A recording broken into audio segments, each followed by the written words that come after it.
اعوذ باللہ من الشیطان الرجیم بسم اللہ الرحمن الرحیم نحمدہ ونصلی علی رسول الکریم وعلی آلہ الطیبین الطاہرین واللعنۃ علی اعدائہم من اول دار الی ابد الآبدین اما بعد فبسم اللہ الرحمن الرحیم۔ احکام دین سیکھنے کا ہمارا سلسلہ ہے، اسی سلسلے سے ملی ہوئی یہ کڑی ہے۔ ہم احکام مطہرات میں تھے اور مطہرات میں سے پانی جو ہے وہ جس چیزوں کو پاک کرتا ہے اس کے احکام میں تھے۔ اب آتے ہیں ہم کہ اگر ہمارے پاس تنور ہے یا حوض ہے یا اس سے ملتی جلتی کوئی چیز ہے جو برتن کے علاوہ ہو،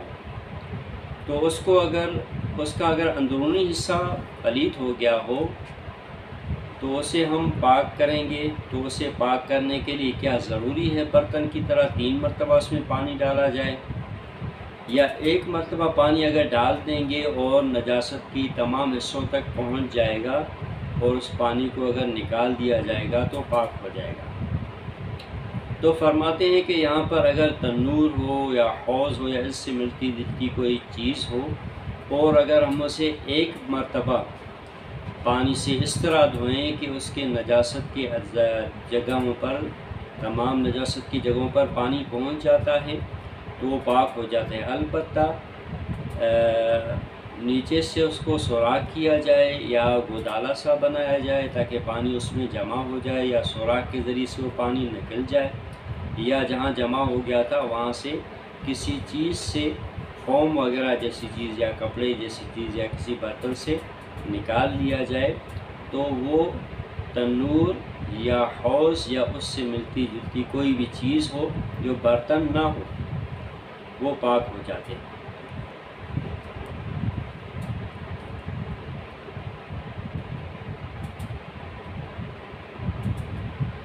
اب یہاں پر ایک مسئلہ آتا ہے کہ ہمارے پاس جو نجس چیز ہے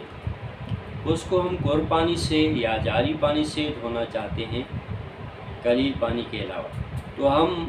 گور پانی میں اسے ڈال دیں گے یا جاری پانی میں اسے ڈال دیں گے، اور ڈالنے کے بعد اگر نجاست کے تمام حصوں تک پانی پہنچ جائے گا تو جیسے ہی پانی پہنچے گا وہ پاک ہو جاتی ہے چیز۔ اور اگر وہ چیز کپڑا ہو تو اس کو پھر نچوڑنا ضروری نہیں ہوتا۔ البتہ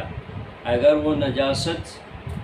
پیشاب ہو تو اس کو 2 مرتبہ دھویا جائے گا گور پانی سے، اور اس کو نچوڑا جائے گا اگر وہ لباس ہو تو۔ اور اگر ہم جاری پانی سے اس کو دھونا چاہتے ہوں تو 1 مرتبہ دھونا پھر کافی ہوگا، اگرچہ نجاست جو ہے وہ پیشاب کی۔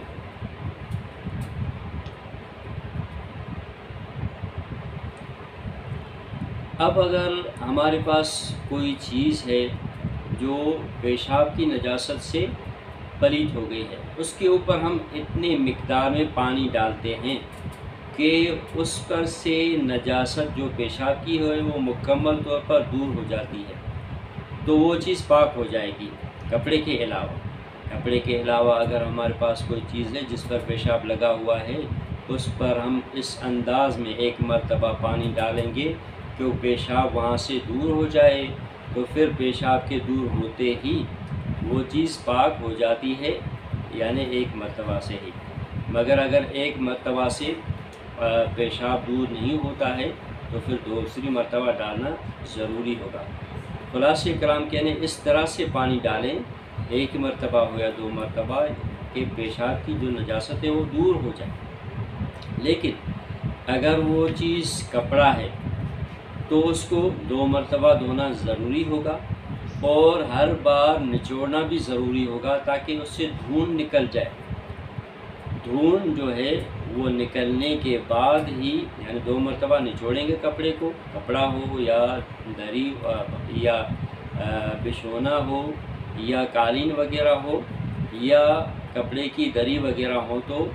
اس کو اگر آپ پیشاب کی نجاست دھوئیں گے تو 2 مرتبہ دھوئیں گے، اور نچوڑنا لازمی ہوگا تاکہ دھون جو ہے وہ نکل جائے۔ اب یہاں پر ایک اور مسئلہ آتا ہے کہ کبھی کبھار بچہ جو ہے، چھوٹا بچہ ہماری چیزوں کو نجس کر دیتا ہے اپنے پیشاب کے ذریعے سے، تو اس کا یہ ہے کہ اگر آپ کے جو کپڑا وغیرہ ہے یا کوئی اور چیز ہے، اس کو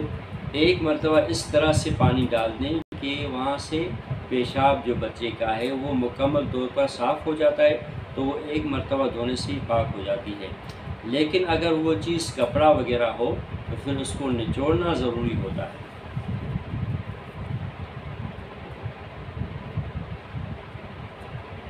اگر کوئی چیز ہماری کپڑا وغیرہ ہو یا کوئی اور چیز ہو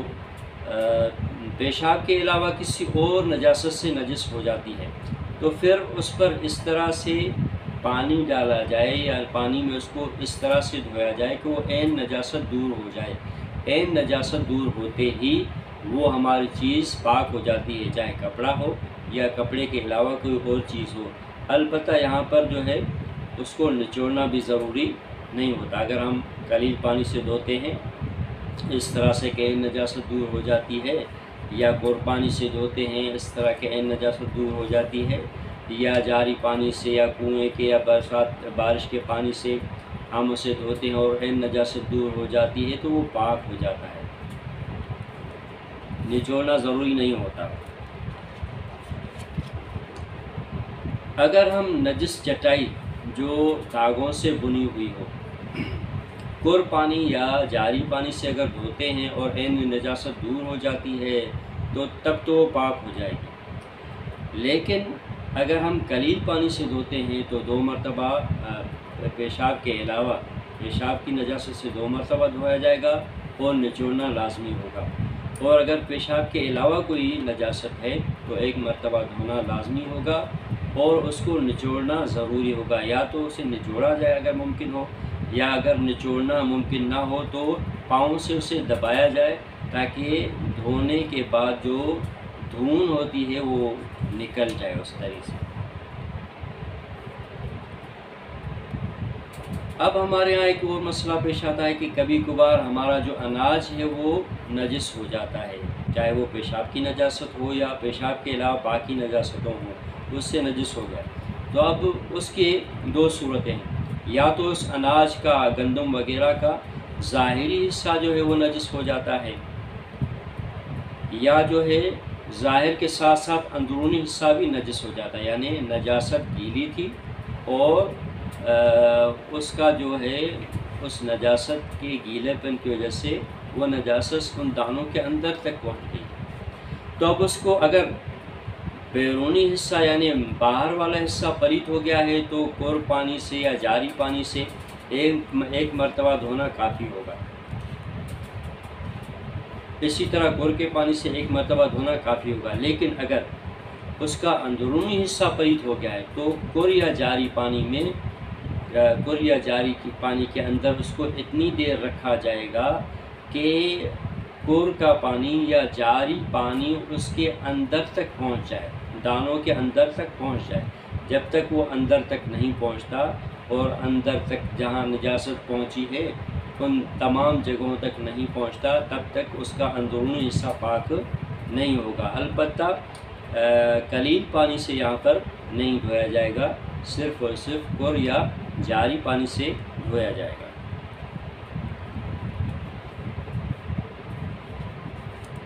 اب یہاں پر ایک اور مسئلہ آتا ہے کہ کبھی کبھار ہمارا جو صابن ہے ہم جو یوز کرتے ہیں نہانے وغیرہ کے لیے یا ہاتھ دھونے کے لیے، وہ اس کا باہر والا حصہ جو ہے وہ پلید ہو جاتا ہے۔ اس کو اگر 1 مرتبہ دھویا جائے تو وہ پاک ہو جائے گا، عین نجاست جیسے ہی دور ہو جائے گی 1 مرتبہ دھونے سے پاک ہو جائے گا۔ لیکن اگر اس کا اندرون حصہ پلید ہو گیا ہے کسی بھی اعتبار سے تو وہ کبھی بھی پاک نہیں ہوگا، چونکہ صابن میں پانی کی سرایت نہیں ہوتی۔ لیکن اگر ہم شک کرتے ہیں باہر والا حصہ تو پلید ہو گیا ہے لیکن اندرون حصہ پلید ہوا ہے یا نہیں ہوا ہے، تو اندرونی حصے کو پاک شمار کیا جائے گا شک کی صورت میں۔ اگر ہمارے پاس گوشت، چاول اور چربی وغیرہ اس جیسی چیزیں ہوں جس کا باہر والا حصہ پلید ہو گیا ہے اور اسے ہم دھونا چاہتے ہوں، تو 1 مرتبہ اگر اس پر پانی ڈالیں اور عین نجاست دور ہو جاتی ہے تو وہ پاک ہو جائے گا۔ اور اسی طرح اگر ہم کسی برتن میں دھونا چاہتے ہوں تو برتن میں رکھنے کے بعد ایک مرتبہ اس میں پانی ڈالیں اور برتن سے پانی کو ہونڈیل لیں تو پاک ہو جائیں گے۔ البتہ اگر ہم اس گوشت کو یا چاول وغیرہ جو نجس ہو گئے ہیں وہ نجس برتن میں دھونا چاہتے ہیں تو اس کے لیے ضروری ہے کہ ہم 3 مرتبہ پانی ڈالیں گے۔ اگر نجس برتن میں ہم دھونا چاہتے ہیں نجس گوشت کو یا نجس چاول گندم وغیرہ کو تو 1 مرتبہ پانی ڈالیں گے، پھر گرا دیں گے، دوسری مرتبہ پانی ڈالیں گے، پھر گرا دیں گے، اسی طرح تیسری مرتبہ پانی ڈالیں گے، پھر گرا دیں گے، تو اس طرح وہ گندم یا گوشت وغیرہ وہ بھی پاک ہو جائے گا اور جو نجس برتن تھا وہ بھی پاک ہو جائے گا۔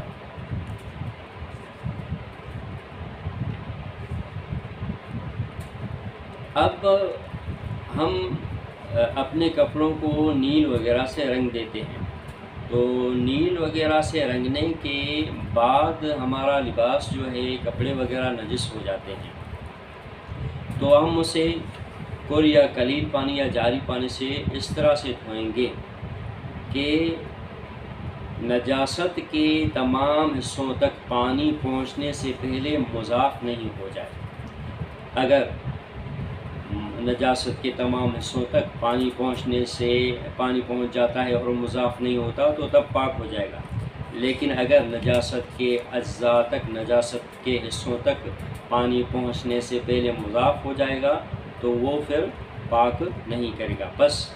ضروری ہے کہ قلیل پانی سے اتنی بار اس کو دھویا جائے کہ ہر بار نچوڑنے کے بعد اگر مضاف پانی نہیں نکلتا ہے، یعنی جس بار نچوڑنے کے بعد پانی مضاف نہیں نکلا، پانی کا جو دھن ہے وہ مطلق صورت میں نکلتا ہے تو اس صورت میں وہ کپڑا جو ہے وہ پاک ہو جائے گا۔ اور اگر پہلی مرتبہ دھوتے ہیں اور مضاف ہی نکلتا ہے تو تب بھی پاک نہیں ہوتا۔ خلاصہ کلام کہ یہ پانی نجاست کے حصوں تک پہنچنے سے پہلے مضاف نہ ہو جائے اور جس کا دھون نکالا جائے قلیل پانی کی صورت میں، تو جو دھون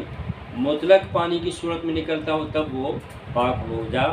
اور جب تک دھون مضاف پانی کی صورت میں نکلتا ہے پاک نہیں ہوگا۔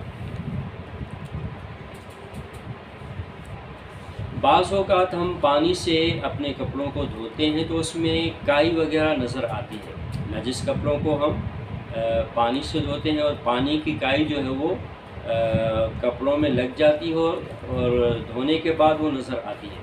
تو اب اس کی 2 صورتیں ہیں۔ اگر ہمیں علم ہو کہ کائی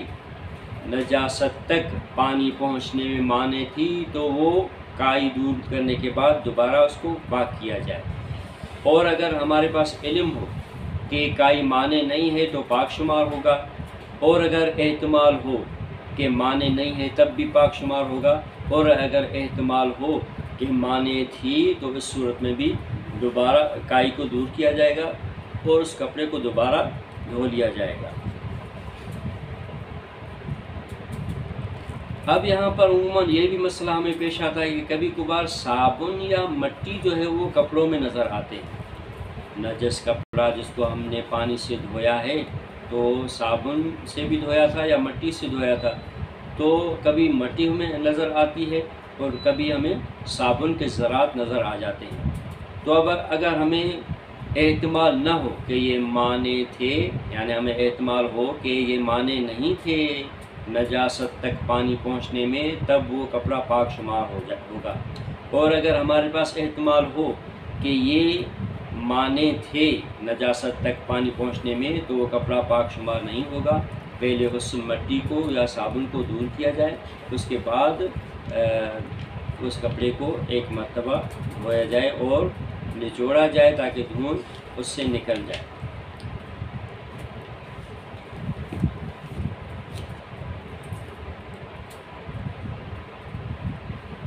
اب یہاں پر ایک مسئلہ پیش آتا ہے کہ ہم کسی چیز کو پاک کب شمار کریں گے۔ اگر عین نجاست کسی بھی کپڑے وغیرہ سے دور ہو جاتی ہے تو وہ پاک ہو جاتا ہے، لیکن اگر عین نجاست دور نہیں ہوتی تو جب تک عین نجاست دور نہیں ہوتی تب تک وہ چیز پاک شمار نہیں ہوتی ہے۔ البتہ کبھی کبھار ہمارے کپڑوں وغیرہ میں یا کسی اور چیز میں نجاست کی بو یا رنگ باقی رہ جاتے ہیں، تو کیا نجاست کا اگر رنگ باقی رہ جائے، مثال کے طور پر ہمارے کپڑوں پر خون لگا ہوا تھا، عین خون کی جو عین نجاست ہے وہ تو ختم ہو گیا، خون کا جو مادہ تھا وہ دور ہو گیا ہے، لیکن خون کا جو کلر ہے وہ باقی رہ گیا ہے، تو کیا ہم اس کپڑوں کو پاک شمار کریں گے یا پاک شمار نہیں کریں گے؟ جی، اس کپڑوں کو ہم پاک شمار کریں گے، کیونکہ خون دور ہو گیا ہے، اور خون کا رنگ جو فقط نظر آ رہا ہے، وہ رنگ جو ہے اس رنگ کے باوجود ہم اس کو پاک شمار کریں گے۔